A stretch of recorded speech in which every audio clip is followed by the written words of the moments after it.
increase, multiply, subdue, rule. That's the divine pattern.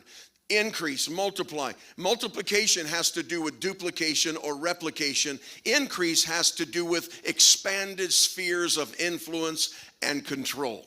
Okay? And I use that word editorially, I use it intentionally, but control is not in the sense of you have to dominate people. We have to dominate the devil. We have to control and be in control of the powers of hell and darkness. That's the reason for expanded spheres of influence. And I want to tell you, let me just get right to it. City elders, our reputation precedes us. We have a far greater sphere of influence than our numbers presently are in Oklahoma.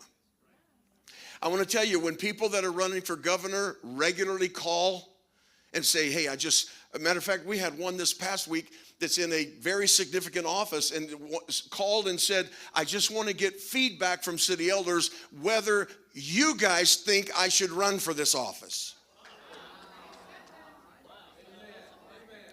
Now, what I want to tell you, there's been some change up. And much of what we think is going to happen and the way it was going to unfold, it's not going to unfold that way. But this past week, I had 3 different ones running for office, okay, contact me. Now, they know where we're going is spheres of influence in every county. We're not there yet. We have city elders in many counties of Oklahoma. Some of them are very strong. I mean, real strong.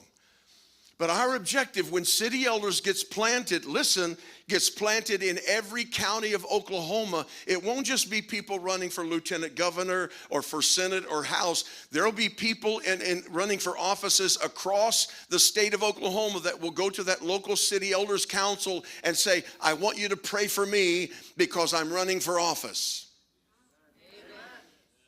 Amen. At some point, I believe city elders, not because of us, but because of the connections and the collaboration. Our banquets sometimes will have 60 congregations represented. 40, we've had as many as 40 different organizations in our banquets. Okay, and that's not the full expanse of our objective is when you have 100 senior pastors that are sitting down together and praying together and communicating and collaborating, we will determine who gets in public office. Now, you say, wait a minute, that puts too much responsibility, authority, and too much leverage on city elders. It's not city elders. City elders is the communication link between the congregations, facilitating the birthing of the ecclesia, and the ecclesia should have that kind of authority. That's God's design. That's God's intent. Not that the church be some little group on the other side of the tracks and scratching out a little bit of influence. God gave the keys of the kingdom to the ecclesia. It should be godly men and women who determine who gets in public office.